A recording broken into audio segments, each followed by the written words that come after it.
아는 공동체에 오신 여러분들을 환영하고 축복합니다. 2024년도 4월 셋째 주 우리 아는 공동체에게 주신 하나님의 말씀은 신명기 1장 19절서부터 33절까지 말씀입니다. 오늘 우리 아는 공동체에게 주신 말씀을 가지고 하나님의 은혜를 나누도록 하겠습니다.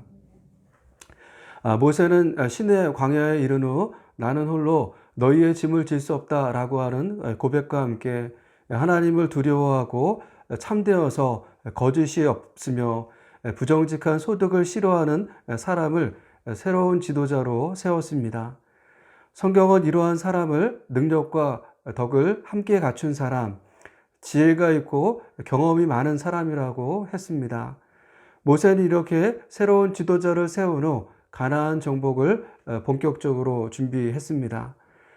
모세가 광야 생활을 회고하면서 가장 먼저 새로운 지도자를 어떻게 세우게 되었는지를 말하고 있는 것으로 보아서 공동체에 사람을 세우는 일이 얼마나 중요한 일인지를 알 수가 있습니다. 이제부터 모세는 출애굽 2세대에게 있어서 가장 아팠던 기억을 회고하고 있습니다. 어떻게 보면 생각하기도 싫으면서 다시는 일어나서는 안 될 사건으로 소위 가데스 바네아 사건입니다. 하나님은 출애굽한 이스라엘 백성들이 호렙산에서 11개월 머무르는 동안 그들에게 필요한 것을 모두 알려주셨습니다. 가나안 땅에 들어가서 어떻게 하나님을 예배해야 하는지, 생활은 어떻게 해야 하는지 알려주셨습니다. 그들이 이처럼 호렙산 아래 시내 광야에서 11개월간 예배와 말씀 훈련으로 무장됐을 때 하나님은 이스라엘 백성들이 이제 가나안 땅을 향해 나아가도 된다고 생각하셨고 그들에게 이곳을 떠나 가나안 땅으로 들어가라고 하셨습니다. 하나님의 명령을 따라서 이스라엘은 호렙산을 떠나 가데스 바네아까지 갔습니다. 호렙산에서 가데스 바네아까지는 10하루길이었습니다. 출애굽한 후 2년 2월 20일 호렙산에서 출발해서 가데스 바네아에 도착했을 때는 대략 3월 2일경이었습니다. 짧다면 짧은 길이지만 이곳까지 오는 길은 그리 쉬운 길이 아니었습니다. 19절 말씀을 우리 다시 한번 보도록 하겠습니다. 우리의 하나님 여호와께서 우리에게 명령하신 대로 우리가 호렙산을 떠나 너희가 보았던 그 크고 두려운 광야를 지나 아모리 족속의 산지길로 가데스 바네아에 이른 때에, 호렙산에서 가데스 바네아에 이른 길은 크고 두려운 광야가 있었고 아모리 족속의 산지길이었습니다. 여기서 크고 두려운 광야는 바란 광야를 말하는 것입니다. 바란 광야에 대해서 네이버에 검색해 보면 성경 지명을 공부하는 블로그가 나옵니다. 거기에 보면 바란 광야를 다음과 같이 소개하고 있습니다. 바란 광야는 히브리어로 미드바르 파란으로 그 의미는 굴이 많은 땅이라고 하는 뜻입니다. 바란 광야는 시나이 반도의 넓은 중앙 사막에 자리 잡고 있습니다. 바란 광야의 총 면적은 58,900제곱킬로미터이며 3개의 지형으로 나누어져 있습니다.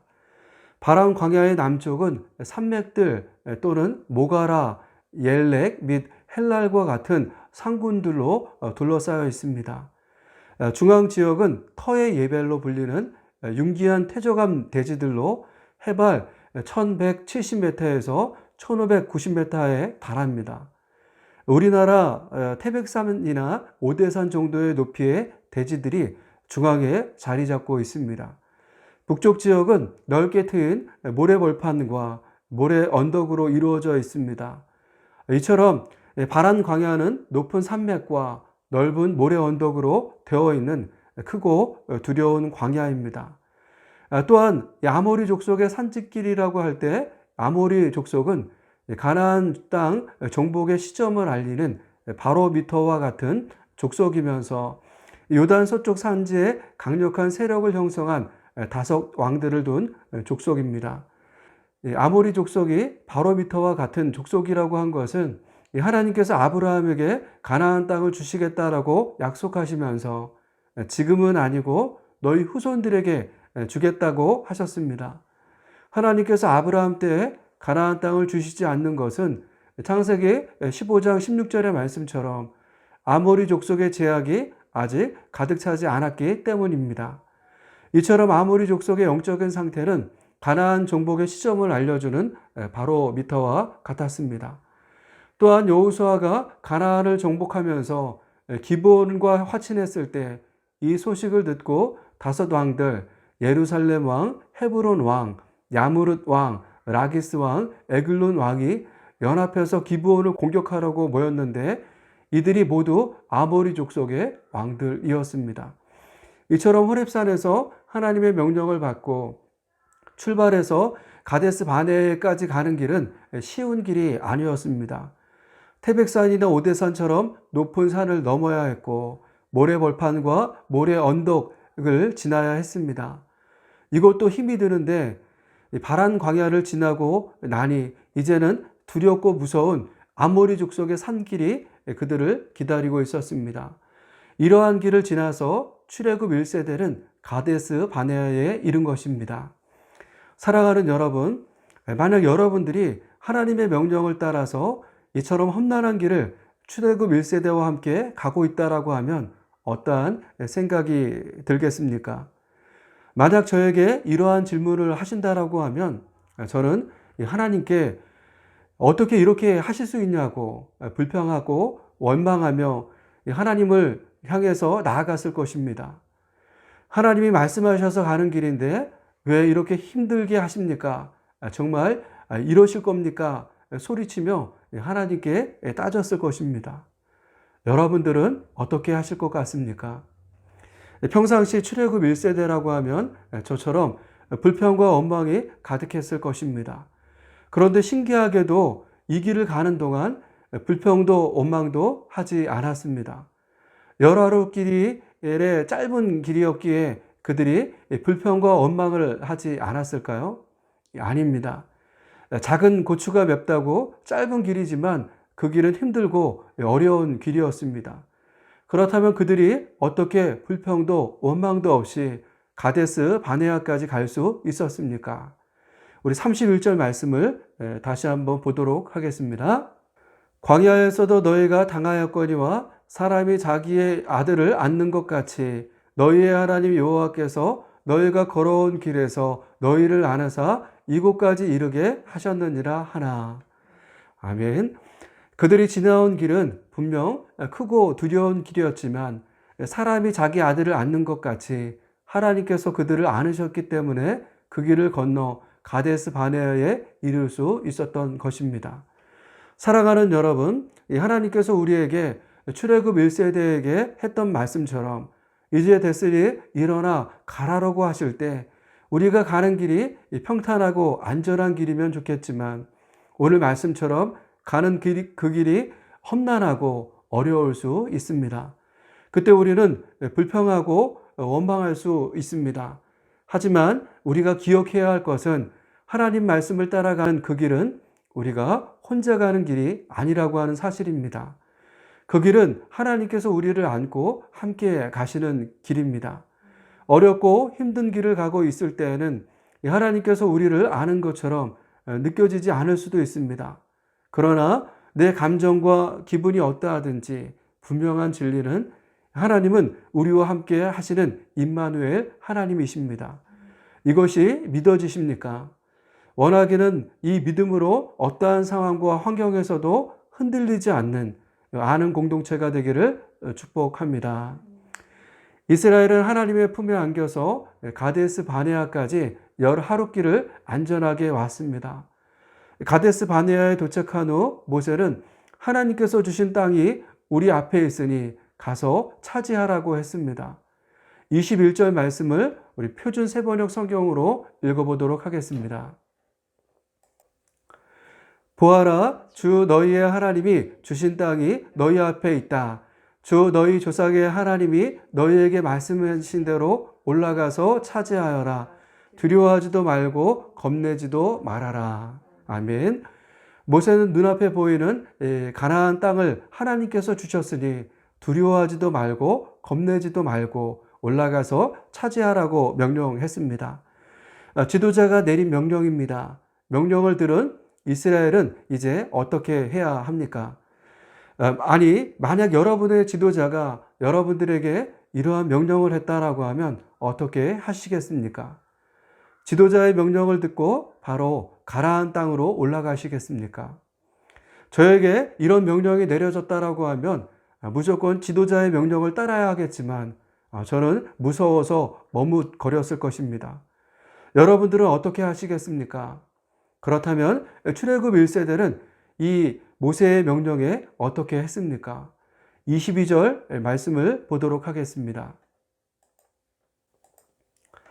너희가 다 내 앞으로 나와 말하기를 우리가 사람을 우리보다 먼저 보내어 우리를 위하여 그 땅을 정탐하고 어느 길로 올라가야 할 것과 어느 서급으로 들어가야 할 것을 우리에게 알리게 하자 하기에.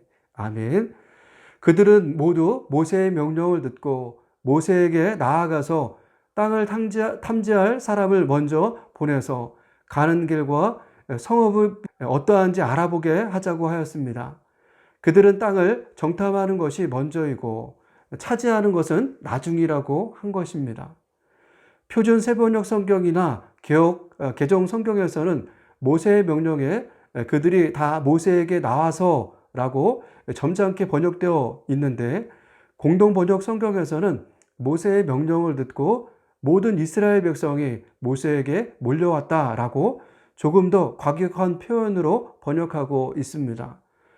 공동 번역의 성경의 말씀처럼 모세의 명령을 듣고 이스라엘 백성들은 모두 모세에게 몰려왔습니다. 몰려와서 정탐꾼들을 먼저 보내서 올라갈 길과 그들이 점령해야 할 성읍을 알아보고 오게 하자고 하였습니다.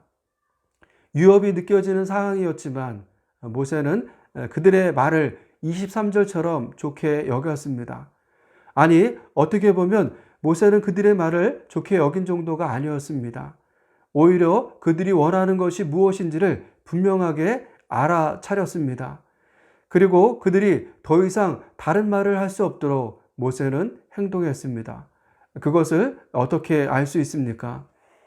각 지파에서 12명의 정탐꾼을 뽑고 그들을 가나안 땅으로 보내면서 모세가 했던 명령을 보면 알 수가 있습니다.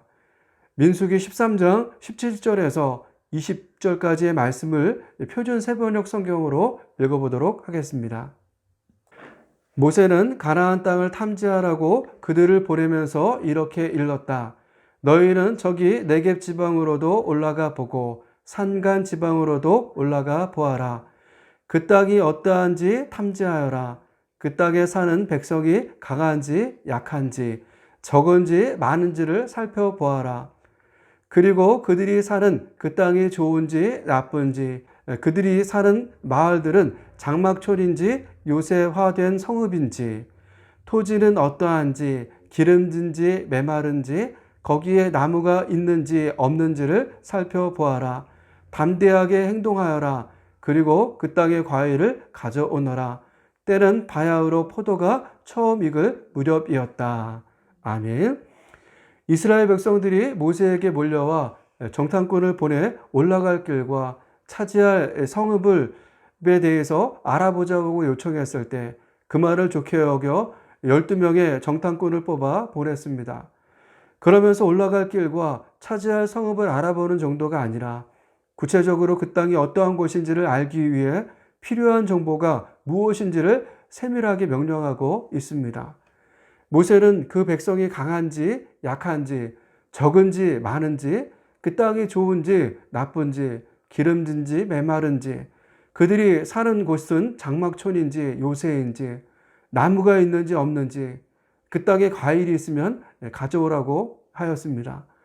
이러한 모세의 명령은 12명의 정탐꾼에게만 한 것이지만 이 모든 명령을 이스라엘 백성도 같이 들었습니다.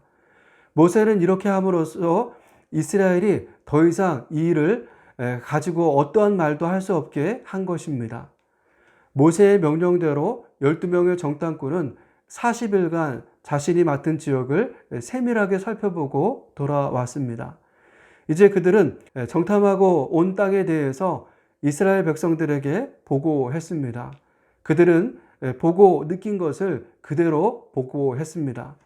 우선 25절의 말씀처럼 그 땅의 열매를 보여주면서 하나님께서 주시는 땅은 좋은 땅이라고 하였습니다. 이 말을 들은 이스라엘 백성들은 환호했을 것입니다. 당장 그 땅을 차지하러 올라갑시다. 이렇게 외치는 자들도 있었을 것입니다. 하지만 사람의 말을 끝까지 들어봐야 한다고 정탐꾼들은 28절에서 그들이 본 성읍은 크고 성읍을 보호하고 있는 성곽은 하늘에 닿을 정도로 높았습니다. 그뿐 아닙니다. 우리는 그곳에서 아낙 자손을 보았습니다. 라고 했습니다. 이 말을 듣고 이스라엘은 언제 그 땅을 차지하러 올라가자고 했는지도 잊은 채 무서움과 두려움이 엄습했습니다. 심지어 27절의 말씀을 보면 그들은 장막 안에서 하나님이 자신들을 미워해서 아모리 족속의 손에 넘겨주시려고 이곳까지 인도했다라고 원망하며 수근거렸습니다. 심각한 분위기를 감지한 모세는 이런 마음으로는 가나안을 점령할 수 없다라고 생각했습니다. 분위기를 먼저 바꿔야만 했습니다. 그들이 무서워하고 두려워했던 건 견고한 성이었고 거인과 같은 아낙 자손 때문이었습니다. 하지만 모세는 이러한 것들 때문에 가나안 땅을 점령을 포기한다라고 하는 것은 그들을 지금까지 인도하신 하나님이 어떠한 분이신지를 몰라도 너무 몰라서 생긴 문제라고 생각했습니다. 그래서 모세는 열심히 그들을 지금까지 인도하신 하나님을 기억하라고 외쳤습니다.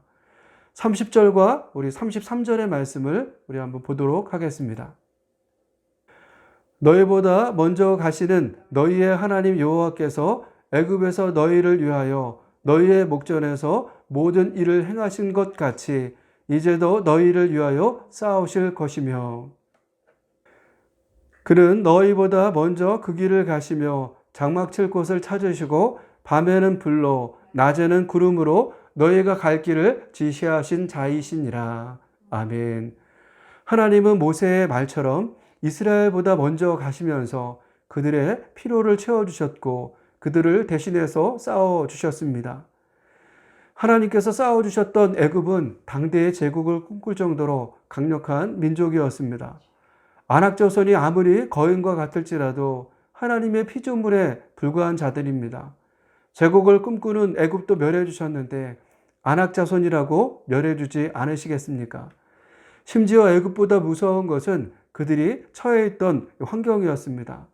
하나님께서 그들과 함께 하시지 않았다면 여기까지 오지도 못했습니다. 불과 40일 전만 해도 하나님이 그들을 안으셔서 바란 강야를 건넜고 아모리 산지의 길을 지나서 여기까지 온 것입니다. 이러한 분명한 믿음이 있었던 모세는 그러니 29절의 말씀처럼 무서워하지도 말고 두려워하지도 말라고 했습니다. 사랑하는 여러분, 여러분들이 지금 출애굽 1세대와 같이 모세의 이런 외침을 듣고 있다면 이제 어떻게 하시겠습니까? 그렇다면 출애굽 1세대는 어떻게 해야 합니까? 출애굽 1세대는 모세의 말을 듣고 그들의 믿음이 없었음을 고백하고 하나님 앞에 회개하며 나아갔어야 합니다.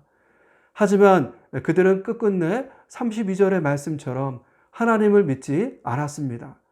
그들이 하나님을 믿지 않았다라고 하는 것은 지금까지 그들이 경험했던 모든 일을 거부하는 것과 같은 것입니다. 우리가 아는 것처럼 이 사건으로 출애굽 1세대는 돌이킬 수 없는 강을 건너고 말았습니다. 가나안 땅을 다시는 밟아보지 못했고 광야에서 모두 죽었습니다. 이 말씀을 듣고 있던 출애굽 2세대에게도 이 사건은 다시 생각하기 싫은 끔찍하기만 한 사건입니다. 그럼에도 모세는 그들이 이 말씀을 들어야 한다라고 힘써 외치고 있습니다. 왜 모세는 이렇게 출애굽 2세대가 생각하기도 싫고 어떻게 보면 그들 사이에서 금기시했던 가데스 바네아 사건을 말씀하고 있을까요? 그것은 그들이 이 사건에 대해 직면하지 않고 넘어가면 똑같은 실수를 할 수 있다라고 생각하셨기 때문입니다. 개인 심리학의 인지행동 치료 기법 중 직면 기법이 있습니다. 직면 기법은 두렵거나 회피하고 싶은 상황을 피하지 않고 직접 그 속으로 들어가서 자신이 경험하는 불안이나 공포가 점차 감소될 때까지 그 대상이나 심상을 지속해서 경험하도록 하는 인지행동 치료 기법입니다. 모세는 지금 이처럼 직면 기법을 사용해서 출애굽 2세대를 온전하게 세우고 있는 것입니다. 그들도 가나안을 점령하기 위해 나아가야 합니다. 그때가 언제인지는 모르지만 그들에게도 임할지 모르는 불안과 공포를 미리 이겨낼 수 있도록 하는 것입니다. 그렇다면 오늘 우리는 어떻습니까? 여러분들에게는 이러한 직면 기법이 필요하지 않습니까? 필요하다라고 하면 오늘 우리도 회피하지 않고 직면하며 나아가길 축복합니다. 실수를 반복하지 않기 위해서 실수의 때를 되돌아보며 반성하는 시간을 갖는 것은 중요합니다. 생각하기도 싫고 꺼내서 말하기도 싫은 부끄러운 삶의 모습이 있을지라도 우리를 안으시고 인도하시는 이 하나님을 바라보며 내려놓고 직면함으로 다시는 이러한 실수가 반복되지 않는 우리 아는 공동체가 되기를 축복합니다. 아멘.